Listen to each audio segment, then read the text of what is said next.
معزز و مقتدر نائبان رسول، حاضرین اہل سنت و جماعت، السلام علیکم ورحمۃ اللہ وبرکاتہ۔ الحمدللہ الحنان المنان الذي خلق الإنسان وعلمه البيان، والصلاة والسلام على رسوله سيد الإنس والجان وعلى آله وأصحابه ذوي الخير والإحسان، أما بعد فأعوذ بالله من الشيطان الرجيم، بسم الله الرحمن الرحيم۔ النبي أولى بالمؤمنين من أنفسهم إلى آخر هذه الآية، صدق الله مولانا العظيم وبلغنا رسوله النبي الأمين المتين المختار الكريم، ونحن على ذلك من الشاهدين والشاكرين والحمد لله رب العالمين۔ بارگاہ رسالت معاب صلی اللہ تعالیٰ علیہ وسلم میں درود پاک کا ہدیہ پیش کریں۔ اللہم صلی علی سیدنا و مولانا محمد معدن الجود والکرم وآلہ واصحابہ الکرام وابنہ الکریم وبارک وسلم صلاة دائمة سرمدا ابدا۔ محمد کی محبت دین حق کی شرط اول ہے، اسی میں ہو اگر خامی تو سب کچھ نامکمل ہے۔ یا رسول اللہ، لوح بھی تو قلم بھی تو تیرا وجود الکتاب، لوح بھی تو قلم بھی تو تیرا وجود الکتاب، گنبد آبگینہ رنگ تیرے محیط میں حباب، نگاہ عشق و مستی میں وہی اول وہی آخر، سبحان اللہ سبحان اللہ، وہی قرآن وہی فرقان وہی طٰہٰ وہی یاسین۔ عزیزان گرام وقار، حاضرین، جاورا کے غیور مسلمانوں، آپ کا یہ ٹھانٹے مارتا ہوا سمندر اس بات کی غمازی کر رہا ہے کہ جاورا پر گنبد خضرا کے مکین کا رنگ چھایا ہوا ہے۔ سبحان اللہ۔ یقیناً رات کی ان ٹھنڈیوں میں اور اپنے بستر کو چھوڑ کر اس طرح جگہ نہ ملنے پر بھی کھڑے ہو کر کے سننے والا مجمع کسی دنیا دار نیتا کے لیے نہیں آیا، یہ صرف مصطفیٰ کے نام پر ہے۔ سبحان اللہ، نعرہ تکبیر۔ اور ہم بات بھی یہی کرتے ہیں کہ ہماری گفتگو کی ابتدا اسی نام پاک سے ہے اور ہماری زندگی کا خاتمہ بھی اسی نام پاک سے ہے۔ ہم سب نے بچپن سے یہ سنا ہے اپنی تربیت میں اپنے ماں باپ سے، میں سو جاؤں یا مصطفیٰ کہتے کہتے، کھلے آنکھ میری صلی علی کہتے کہتے، میری نس نس بولے نبی نبی۔ جس مجمع کا اور جس معاشرے کی تربیت اس نام پاک کے ساتھ کی گئی ہو تو میرا یہ وجدان ہے کہ یہ ہمارا مجمع، یہ ہمارا نوجوان تھوڑا راستے سے بھٹکا تو ہے، گنہگار تو ہوا ہے، لیکن اپنے نبی کا غدار نہیں ہوا۔ آج 1000 گناہوں کا بوجھ ہمارے اوپر ہوگا، لاکھوں بدعمالیوں کا بوجھ ہمارے کندھوں پر ہوگا، لیکن میرا یقین ہے جس دن اس نام پاک پر آواز دی جائے یہ سب گردن لے کر تیار کھڑے۔ سبحان اللہ۔ اس لیے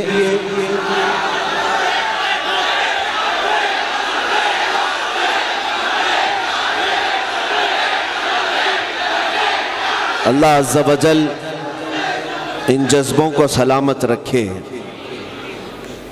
جاورا میں قدم رکھتے ہی آپ کے مجمع سے جیسا پہلا اتفاق ہوا، جو نام پاک نعروں میں سنائی دینے لگا وہ پورے جسم کو گدگدا دیتا ہے۔ پوری گلی سے لے کر یہاں تک یا حسین کے نعرے لگ رہے ہوں۔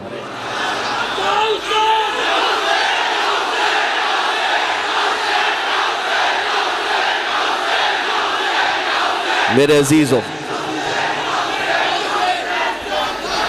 اب آپ کافی گرم ہو چکے ہیں، میری تقریر پوری ہونے دیں۔ اب گفتگو کے بعد ہم سب مل کر نعرے لگائیں انشاءاللہ العزیز۔ آپ یہ مت سمجھنا کہ تمہاری جو یہ آواز نکل رہی ہے یہ صرف در و دیوار گونج رہے ہیں، ہوتا یہ ہے کہ دلی تک بھی یہ آواز جاتی ہے۔ ہاں یہ ہمیں پتہ ہے، یہ ہمیں پتہ ہے، اچھے اچھوں کی کرسیاں ہلنے لگتی ہیں اور کتنے لوگوں کی نیندیں حرام ہوتی ہیں تمہارے چہروں کی مسکان دیکھ کر۔ دنیا یہ چاہتی ہے کہ ان کی داڑیاں اجڑ جائیں، دنیا یہ چاہتی ہے کہ ان کی ٹوپیاں اڑ جائیں، دنیا یہ چاہتی ہے کہ یہ نکمے رہیں، کسی کام کے لائق نہ رہیں۔ انہوں نے ساری لابیاں، ساری ایجنسیاں اگر کسی کے پیچھے لگائی ہے تو یہ غریب مسلمانوں کے پیچھے لگایا ہے۔ اس کے باوجود میں انہیں یہ میسج دیتا ہوں، تم غلطی کر رہے ہو، اس قوم کے پیچھے اپنی ساری طاقت لگا رہے ہو جس قوم نے حسین اعظم کو بچپن سے سنا، جو اپنے 1000 ٹکڑے میدان میں ہو جانے کے بعد بھی سینہ سپر رہا ہو اور وقت کی طاغوتی طاقتوں سے ٹکرانے کا جذبہ اگر کسی کے اندر ہے تو صرف حسینی قوم کے اندر ہے۔ اور الحمدللہ ہم رسول پاک صلی اللہ تعالیٰ علیہ وسلم کے اسی گھرانے کے عاشق ہیں۔ اب بات توجہ سے سنیں، یہ خام خیالی ہے جنہوں نے خواب دیکھا ہوگا کہ اسلام کو ہم ختم کر دیں گے۔ ہاں 4 لوگوں میں بیٹھ کر ویڈیو بنانا اور ایک گوفے میں بیٹھ کر کے اس کو نشر کرنا، اس کو کمال اور بہادری نہیں کہا جاتا۔ ہاں ان پاکھنڈیوں کو آپ نے دیکھا ہوگا جو گستاخیاں کرتے ہیں لیکن وہ بھی ایک لومڑی کی طرح اندر گھسے ہوئے۔ ارے ظالموں، ہم نے تو تمہیں 6 مہینے سے للکارا ہے، بچہ ہماری قوم کا للکار رہا ہے۔ آج مجھے اس بات کا فخر ہے کہ گستاخی کرنے والوں کی نیند حرام ہے۔ 8 سال کا بچہ بھی مندر میں آئے تو انہیں بم لگنے لگتا ہے۔ ارے یہ 8 سال کا بچہ اندر آ گیا، یہ آتنکوادی تھا۔ تمہیں 8 سال کے بچوں سے ڈر لگتا ہے اور تم باہر آنا چاہتے ہو تو 10-12 باڈی گارڈ کے بغیر آ نہیں سکتے۔ اس سے بڑی ذلت تمہاری کیا ہے؟ آؤ اس نبی پاک کے قدموں میں پلنے والا مجھ جیسا کتا ہزاروں کے مجمع میں اکیلا کھڑا رہتا ہے۔ ہم نے کبھی آج تک باڈی گارڈ نہیں بنائے، ہم نے آج تک کبھی باڈی گارڈ نہیں بنائے۔ یہ ہزاروں کا مجمع جس میں ہم تنے تنہا رہتے ہیں، یہ اس بات کی علامت ہے کہ الحمدللہ کل بھی ہم حق پر تھے، آج بھی ہم حق پر۔ زندہ باد، زندہ باد۔ ایمان کی علامت جس کے پاس ہو، ایمان جس کے سینے میں ہو، بھلا اسے دنیا کا کیا خوف ہے۔ اے سنی مسلمانوں، آپ کو بھی کسی بات سے ڈرنے کی ضرورت نہیں۔ ساری طاقت، ساری حکومت، ساری سیاست آج جو بھی بول رہی ہو، جو کچھ بھی پروپیگنڈے کر رہی ہو، سب سن لو، اس لیے کہ مجھے یقین ہے ہمارے بزرگوں نے بھی لکھا ہے، نکل کر کے صحرا سے جس نے الٹ دیا تھا تخت روما کو۔ آپ کو پتا ہے روم ایک ایسے ملک کا نام ہے جو اس زمانے میں سپر پاور تھا، اور دوسرا سپر پاور کسرا، ایران۔ آج جیسے امریکہ اور رشیا کی پوزیشن ہے یا امریکہ اور چائنا کی پوزیشن ہے کہ لوگ ان سے خوف زدہ ہیں، ڈرے ہوئے ہیں، ان کو سپر پاور مانتے ہیں۔ میرے آقا صلی اللہ تعالیٰ علیہ وسلم کے زمانے کی 2 سپر پاور طاقتیں، ایران اور روم، یہ 2 سپر پاور طاقتوں سے کوئی ٹکرانے کی ہمت نہیں رکھتا تھا، کوئی ٹکرانے کی ہمت نہیں رکھتا تھا۔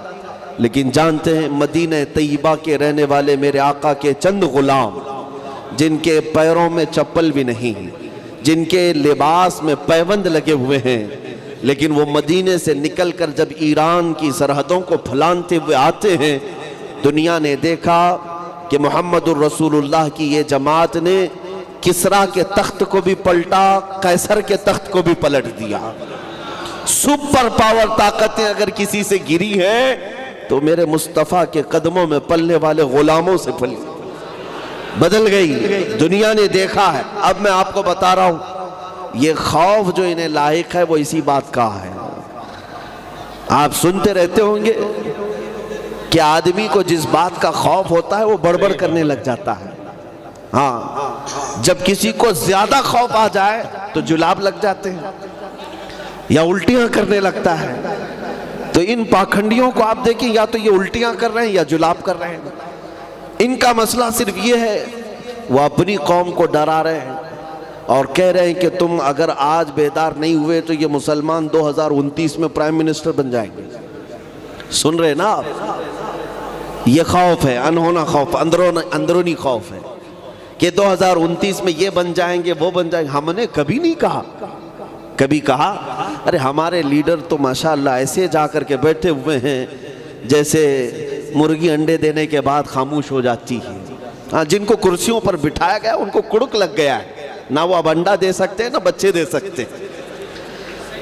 اکثر لیڈروں کا ہمارا تو حال یہی ہے. جن مسلمانوں کو ہم اوپر بٹھائے ہیں، جس مرغی کو آپ کیا کہتے ہیں پتہ نہیں، ہمارے یہاں کڑک کہتے ہیں، کہ وہ اب انڈا بھی نہیں دے سکتی، کچھ کرتی بھی نہیں ہے. وہ کوئی قریب جائے تو جھلاتی ہے، چلانے لگتی ہے. ہمارے نیتاؤں کا اور ہمارے لیڈروں کا، جن کو آپ نے اوپر تک پہنچایا، کرسی پہ بیٹھنے کے بعد کڑک لگ گیا ہے. اب اگر کوئی جاتا بھی ہے تو چلاتے ہیں، یہ کیوں آ رہے ہیں ہمارے پاس؟ خیر، ان سے ہمیں کون سی امیدیں وابستہ ہیں کہ یہ کون سے پرائم منسٹر بنیں گے؟ یہ تو ان کی پوری زندگی کسی کی دھوتی میں بیٹھنے میں، کسی کی ساڑی میں بیٹھنے میں چلی جاتی ہے. یہ تو ہمیں پتہ ہے. میرے جملے تھوڑے سخت ہیں لیکن یہ حقیقت ہے، یہ حقیقت ہے. میرے عزیزوں، ہمیں آج تک ہماری قیادت نہیں مل پا رہی ہے. مختلف جگہوں پر بانٹ دیا گیا ہے اس امت کو، کوئی اس پارٹی میں، کوئی اس پارٹی میں جا کر. اور اگر گئے تو گئے، لیکن کبھی امت کی ترجمانی بھی نہیں کی آج تک. کبھی میرے مصطفیٰ کریم کی عزت کی بات تک نہیں کرتے. کلمہ تو اسی نبی کا پڑھا ہے. بات میں یہ کر رہا تھا کہ پھر ڈر کس بات کا ہے؟ پھر ڈر کس بات کا ہے؟ 2029 میں ایسا ہو جائے گا، ویسا ہو جائے گا. میرے عزیزوں، یہ ہوائی فائرنگ نہیں ہے، انہیں پتہ ہے. اور اگر یہ ڈر ہے تو یہ ڈر پورا ہو کر بھی رہ سکتا ہے. کیونکہ اقبال کا وہ شعر جو میں پڑھ رہا تھا، اقبال کا وہ شعر جو میں نے پڑھا ابھی، نکل کر کے صحرا سے جس نے الٹ دیا تھا تخت روما کو، نکل کر کے صحرا سے جس نے الٹ دیا تھا تخت روما کو، سنا ہے قدسیوں سے میں نے کہ وہ شعر پھر ہوشیار ہوگا، وہ شعر پھر ہوشیار ہوگا. یہ بزرگوں نے فرمایا ہے کہ محمد عربی کے جوان دوبارہ اٹھائے جائیں گے، یا اپنے قدموں پر کھڑے ہوں گے، اور پھر یہ وارث ہیں کسی ایرے غیرے نتھو کھیرے کے نہیں. الحمدللہ مجھے اس بات پر فخر ہے، ہم وارث ہیں صلاح الدین ایوبی کے، ہم وارث ہیں شہاب الدین غوری کے، ہم وارث ہیں شہید ٹیپو سلطان کے. الحمدللہ ہماری تاریخ میں غیور نوجوان اور بہادروں کی ایک لمبی فہرست ہے. اور سب سے بڑی بات تو یہ ہے کہ ہزار تم ڈرا لو، جس قوم میں ہر سال ابتدا ہی کربلا کی داستان سے ہوتی ہے. ہاں، سنایا جاتا ہے، لیکن آج کے بعد ایک بات یہ بھی میں بتا دوں، کربلا کی داستان سننا، لیکن رو رو کر کے چھلے مت جانا. کربلا صرف رونے کے لیے نہیں سنایا جاتا، بلکہ جوانوں کو بیدار کرنے کے لیے سنایا جاتا ہے. اے غیور جوان، دیکھ اس حسین اعظم کو جو اپنے چھوٹے بچوں کے لاشیں اپنے ہاتھوں سے اٹھاتا ہے لیکن پھر بھی گردن یزید کی طرف جھکاتا نہیں ہے. یہ جذبہ ہو. ہاں، غم تو ہے، سب کو ہے، ہمیں بھی ہے. وہ دردناک منظر، اس کا غم تو سب کو ہے، لیکن کربلا صرف غم منانے کے لیے نہیں اور صرف رونے کے لیے نہیں، بلکہ تمہیں زندہ کرنے کے لیے. اسی لیے شاعر نے کہا تھا، قتل حسین اصل میں مرگ یزید ہے. اسلام زندہ ہوتا ہے ہر کربلا کے بعد، اسلام زندہ ہوتا ہے. اب یہ نوجوان، میں جس علاقے میں بھی جا رہا ہوں، دیکھ رہا ہوں، دیکھتے ہی ان کی زبانوں پر لبیک یا رسول اللہ کا نعرہ آتا ہے. یہ ہر جگہ سے بیدار ہوتے ہوئے نوجوان. اب مجھے 6 مہینے پہلے تو سوچتا تھا کہ یہ ظالم پاکھنڈی اپنے گوفے میں بیٹھ کر ہوائی فائرنگ کرتے ہوں گے، 2029 میں ایسا ہو جائے گا، وہ ایسا ہو جائے گا.